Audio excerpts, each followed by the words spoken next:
Good morning and welcome to our 10 minutes, which is definitely not at 10 today because it's closer to 11. Oh, let's have a microphone, that might help.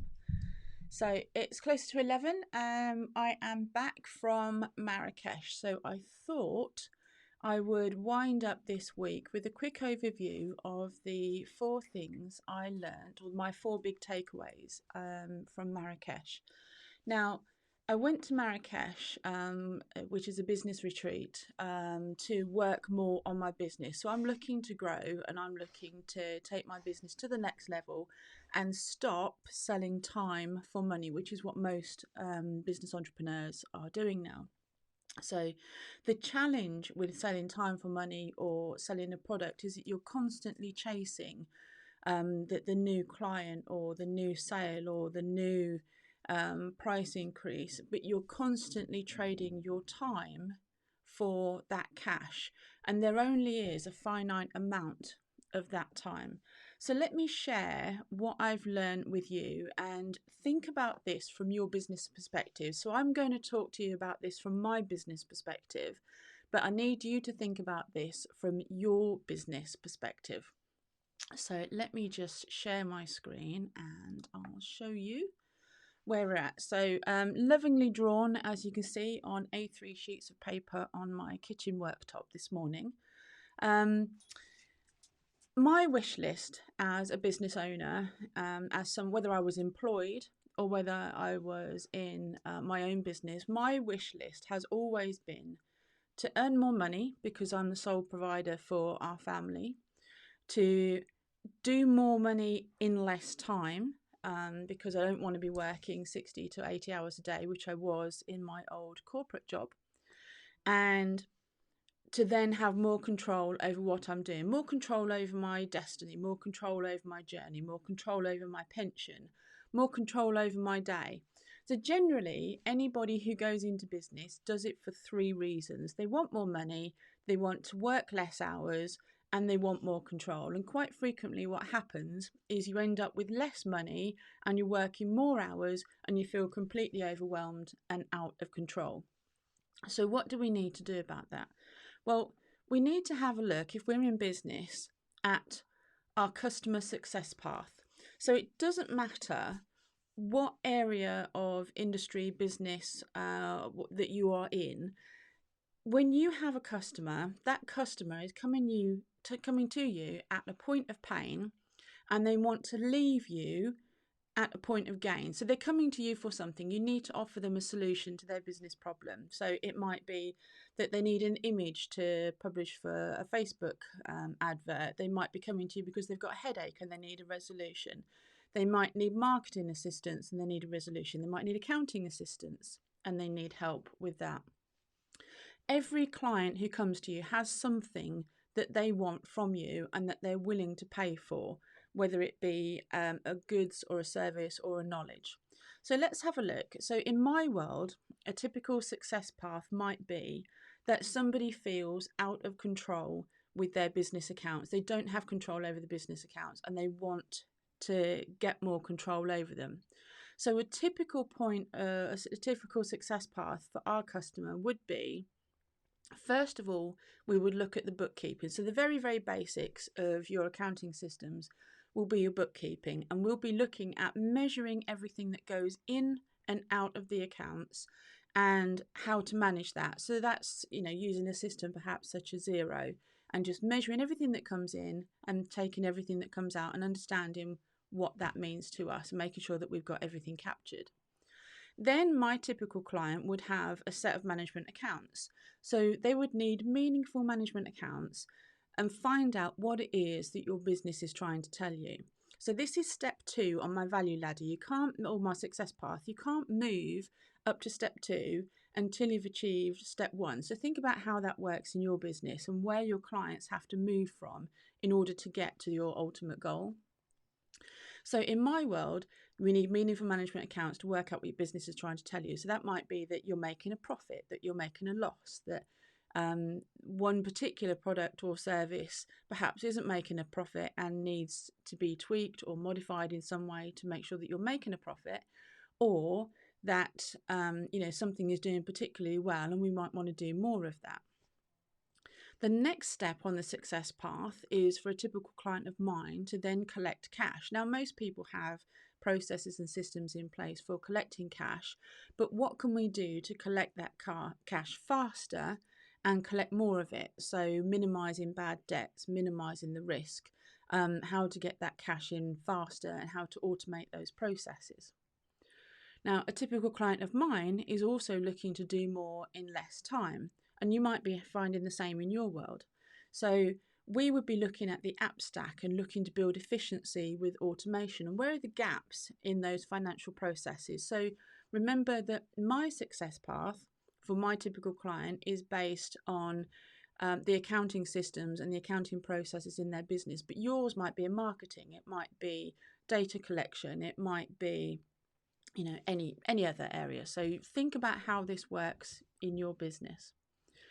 Now, my typical client also wants to grow, but we don't want to grow without having control over that. We want sustainable, profitable growth. So our next step in our success path is to teach our clients how to grow profitably. And part of that is doing this very exercise that we've done here and understanding where the success path is for your customers and how you're going to help them deliver that successfully, profitably, efficiently, effectively. Finally, for my client, the reason they went into business in the first place is to pay themselves more. So from my perspective, the ultimate objective for my client is to be able to get more profit, pay less tax, and take more cash out of the business so that they can go out and enjoy the things that they like with the people they love. So think about how this works for your business. What is the point at which your customer feels that they've achieved that level of success? So we've understood our success path. We've understood what our clients are looking for from their businesses or from their lives. Not everybody delivers a business-to-business service. Your customer might be a private individual, and then it might be a pain or a learning or any of these things that they're looking to achieve. So let's move on to the next step. Think about what your customer wants. You've identified their success path. Now, how are you as a business owner going to provide something that adds value? So the value ladder is your value ladder, how you're going to provide value to your customer to help them achieve the success or the gain that they wanted, and how you can do that at an escalating price range. If you've just got one product that you sell for £100 an hour, which goes back, say, to our time for selling our time issue. If we have one product, which is us, and we want to share that one product with our client, then we can only share that amount of us that we have the capacity to share for in a day. So that might be 8 hours a day, 35 hours a week. You get very, very limited in terms of your ability to grow. So how can you deliver the same value for more money in less time? Because even as a business owner, you want to do more money, more time, or less time, and add more value. So here we look at the value ladder, and we talk through this quite a lot at the retreat in Marrakesh. And the further away somebody is from you, the quicker or the less time they have of you, the less they'll pay. So you might want to have something like a free report or a free download where you can get their email address. It costs you, a PDF download and a little bit of automation to get them to access that. But the cost is very, very low, and the deliverable is a quick win. So it's a low value, low price item. And then your next step up the ladder might say be an ebook or a webinar that somebody pays £25 or £30 for, which pays for the advertising costs that you've spent in order to get your product out to that cold market. You might then go up to a membership site. So you say your £30 one-off product leads you to a membership site, and somebody might pay, say, £75 to £100 a month for a membership site for an ongoing process, product, service delivered via a membership site. Now, your membership site, if you remember back to our success path, if your membership site provides your customer with the tools to progress themselves through that success path, you can keep them in your membership site for a lot longer and get more value out of them. But remember, this is still a one-to-many relationship where you've got many people coming into your membership site, but you only have one of you delivering that product, and it should be, again, relatively low time for you to deliver, relatively high value if you can get more members in. Now, somebody in a membership site is still 2 or 3 steps away from you. So your next step, if you're going to add a more valuable product, is to group coach people in that membership group. So you might have, say, 100 people in your membership group, but perhaps you have 10 people of those who want to do a group training session, and they might be prepared to pay, say, £500 for a 90-day program, or £500 a month for a 90-day program. So your value increases as you get more involved in that process. Your ultimate upsell, and where you make the real profit, is when you start the one-to-one mentoring, or perhaps you're training your own client, and your outcome of your value ladder is that you get people who come into your world as a one-to-one client. So for us, that might be somebody who is an accounting and bookkeeping client. So they've got their business, we've established their bookkeeping, their accounts, we've got their cash working effectively, and now they come on board as a client. Now, in our world, what typically happens is those people come on board with us as a client, and we take them through that value ladder. But of course, that's quite an expensive service, because we're doing it one-to-one, and we're delivering that service and product to our customer on a one-to-one basis. So that's the top end of our value ladder, and it might be the top end of yours, again, when you relate it to your service. But for those people that can't afford to come to you, perhaps for your top level product, they might enter your world at the bottom and work their way up the value ladder. So what does that mean in terms of how we're actually going to get out there to a cold market and find people? So this is your funnel. So there are tools that you can use to generate an advert, and you might send them to a tripwire, which is perhaps in our case, our advert might be 10 steps to instant profit, and it's a downloadable PDF which is free. So it's a valuable product for our customer, and it's low value for us because we haven't had to get involved in delivering it. A tripwire product is something that encourages your customer to spend a little bit of money with you. And if you're spending money on Facebook ads or Google ads or whatever advertising medium you've chosen, then that £29 should start to repay some of your investment in your advertising spend. So you should have a self-fulfilling, self-sufficient sales funnel for generating leads for your business. Now, if you took that tripwire, in our case, it might be remembering back to the profit and more money, more time, more control. In our case, we might provide top 10 things to automate, and that might be delivered by a 1-hour webinar. So it has to deliver more value than your PDF download, or it has to be more perceivable value than a PDF download. So we could deliver this one as a Zoom webinar. That would then take us to an offer, and our offer for in our world would be to the Our Bloody Brilliant Business Club, which is more control, and that's the membership site where we're asking people to pay this £99 per month. So that takes us into a paid Facebook group. Now, not everybody has free membership groups for on Facebook for the first level of their funnel, but think about whether that would work for your business.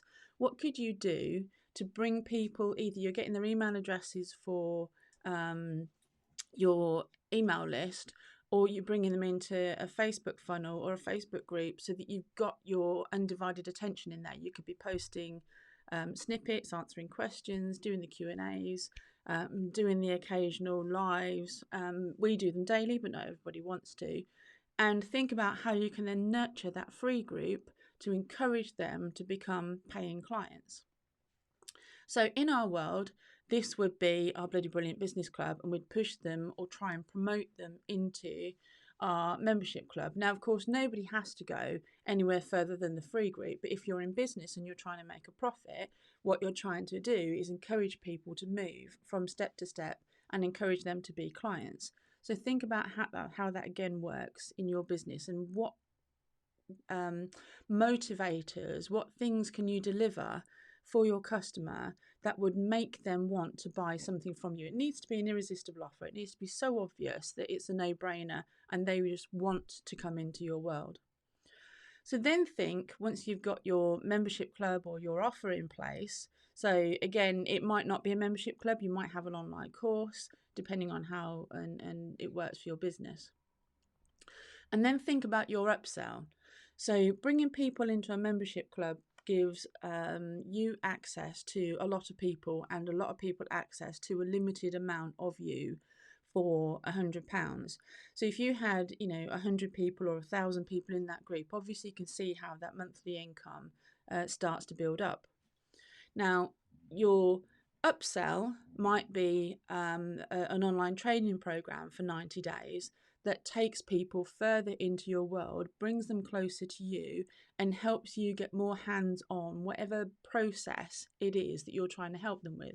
So in our case, it might be a 90-day coaching program to help them work through their profit path, which coincidentally happens to be these 6 steps that we've talked about earlier. So we're taking our client from having no control and perhaps a limited understanding of their accounting system to a point where they feel they're in control of their businesses, their finances, and they are able to build profitable products, collect cash faster, and take more money out of their business, which ultimately is what most business owners want. So you can see how this all starts to tie together. So finally, there is one more thing that I took away from the visit to Marrakesh, and that's lemons. If you put lemon juice in white vinegar when you want to clean your house, if you're using white vinegar to clean things organically, then the white vinegar often leaves a fish and chip shop smell in your house. Now, my husband hates that, so he won't let me use vinegar. And one of the things that I learned in Marrakesh is that if you put lemon juice in the vinegar, it takes away the fish and chip shop smell. So I should be trying that later on today, and I'll let you know if it works. So there are the top things that I learned from Marrakesh. One is that you need to clearly understand what your customers need and why they are coming to you in the first place. Once you understand what your customers are looking for and why they're coming to you, you can create your success path so that you understand how you're going to take your client from pain to gain.